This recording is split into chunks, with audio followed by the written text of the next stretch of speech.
Kicking off Sarah's Country's Changemaker this week as the first to farm buffalo in New Zealand. Cleaning up at this year's Cheese Awards with 9 gold medals is the Dorresteyn family, Helen and Richard, who provide artisan award-winning fresh buffalo mozzarella, ricotta, yoghurt, my apologies, and marinated buffalo cheese. My mouth was watering as I was reading it. They own a 200 head of buffalo farm just south of Auckland on the shores of Hauraki Gulf with their brand Clevedon Buffalo Co. And Helen joins us now on Sarah's Country. Firstly, congratulations, Helen. But you're an old stalwart to the artisan food market here in New Zealand. Of course, being involved with the Cleveland Village Farmers Market as well. So this is all in your stride.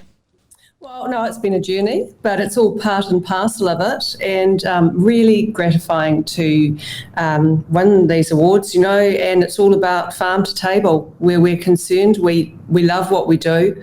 My husband's on the farm at the moment. He loves it. Couldn't be happier. And we take great pride in what we make. It's a privilege. Yeah. I'm absolutely fascinated about buffalo, but I have something to tell you. My mum actually has some buffalo. Would you believe it? No, I wouldn't be surprised, because we bought the first milking herd in, so we were the first to milk and make cheese, but there was swamp buffalo on the west coast of the South Island in the 80s, 70s, 80s, and they brought them in as part of looking at doing the meat, but that didn't occur. So our buffalo is slightly different. They're Mediterranean, so different colour, and you get more milk. You only get about a litre or so out of a swamp, and you'd have to be pretty game to get in there and milk her, to be honest. They're like most cattle on the west coast, pretty damn wild. Beautiful place though, isn't it? Eh? Oh, it's stunning. It's stunning. And she can't get them out because they just need to continue to run with the cows, and they're just there for life, really. Yeah. Oh, well, we've all got animals tucked away on our farms like that, haven't we, really? Life is. Yeah, and before I get into, I really want to understand around what it's like to farm milking buffalo, but I do have to ask you, are you as big a fan of Yellowstone as I am on Neon? Yellowstone, I don't even know. You need to watch it. It's got Kevin Costner, so of course, farming buffalo in Montana. Oh, right. But they would be bison. So they've got the big shoulders, big shoulders and no hips, Whereas ours are milking buffalo, so they're more chunky. They're like a hippo on big legs. There we go. A great way to explain exactly the type of animal that you are farming there, because it make you allude to different descriptions of the animal, because we are here in New Zealand disconnected to buffalo. It's not a common thing at all. What would be the total national herd? Oh gosh, I don't know now. I mean, people have been breeding up a storm. We haven't really increased our numbers so much as increased our quality of our herd over the last 15 years. So just breeding for milkiness. Good way to explain that. When we started milking, we were getting 3 litres a day. Now we're getting 9. So it's a big change just with genetics and breeding, handling and so on. That's twice the solids with the buffalo too, you see. So they stack up quite well at our end of the journey. In the beginning, we thought we were going broke very, very quickly, 3 litres is not much milk. Yeah, absolutely. And so the infrastructure of the dairy industry, have you been able to benefit from technology in the dairy industry, dairy cow industry, for what you're doing and adapting that?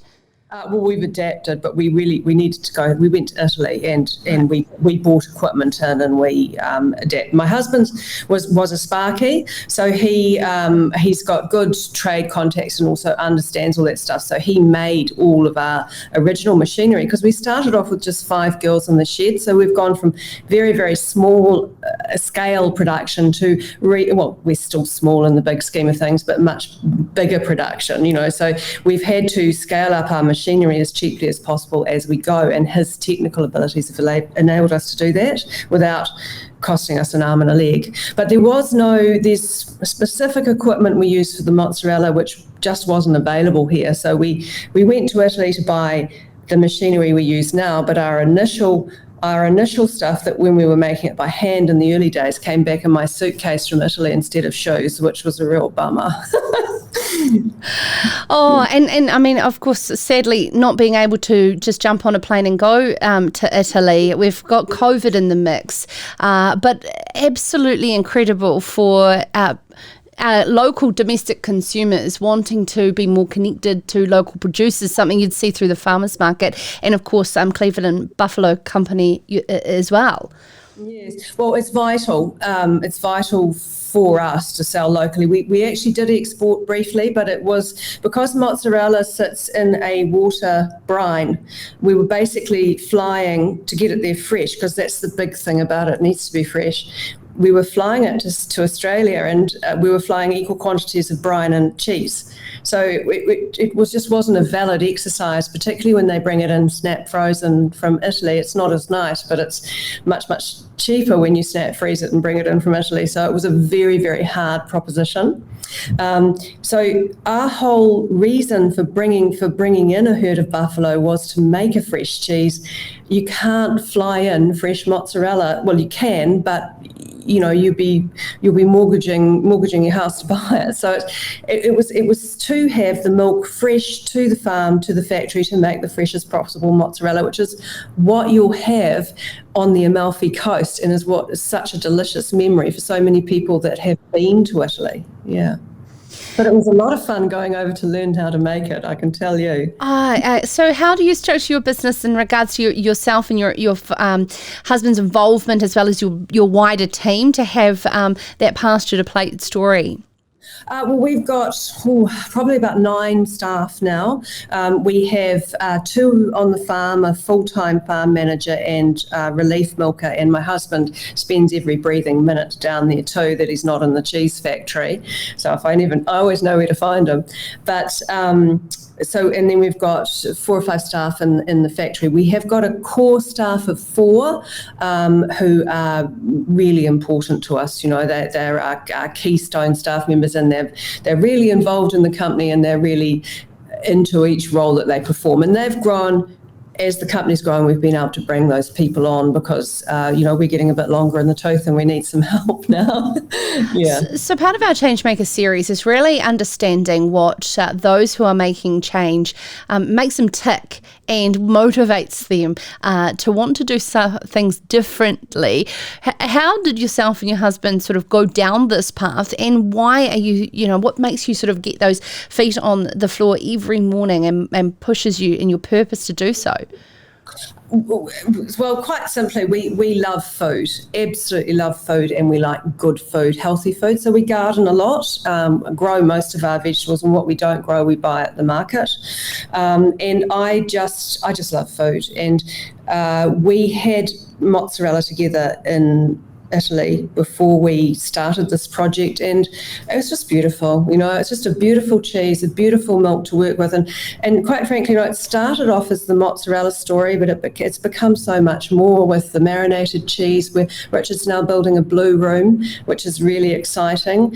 It's just a love of good food, and actually when you're in that area, particularly with the farmers market, like the stall holders, the growers and farmers, they're our tribe, they're people that sort of understand seasons, understand the land, understand growing. It's a really nice area to work in, yeah. And we love the fresh food and couldn't do it any other way, yeah. And in a parting comment, what could the New Zealand food, production system, our primary industries, our regulators, our government, our scientists do to support the growth of this industry?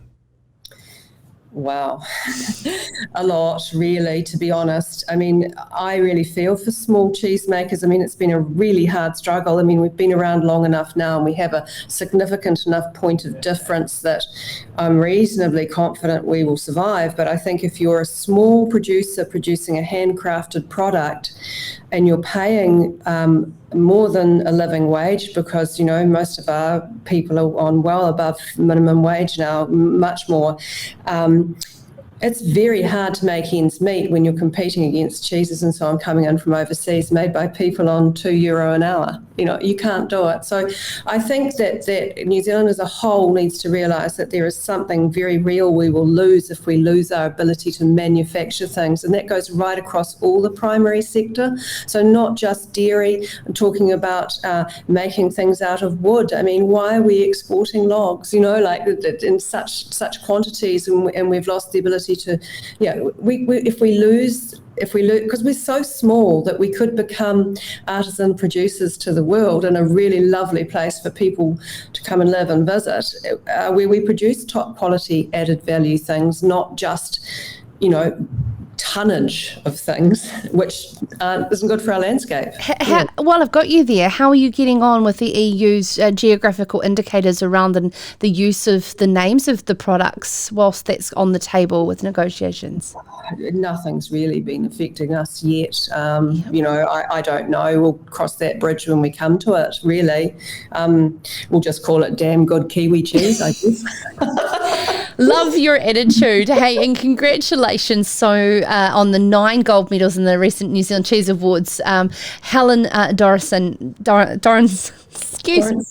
Dorresteyn, like Einstein. My apologies. From the Clevedon Buffalo Co, and of course one of the founders of the Cleveland Farmers Market as well. Absolutely inspiring words there, and what a great story. Oh, nice boots. Yeah, thanks. They're new.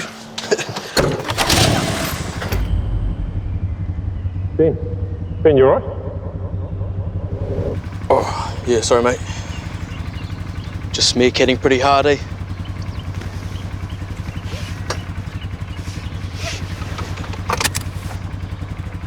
Yeah, I just said to myself, Ben, you work hard. You deserve new boots.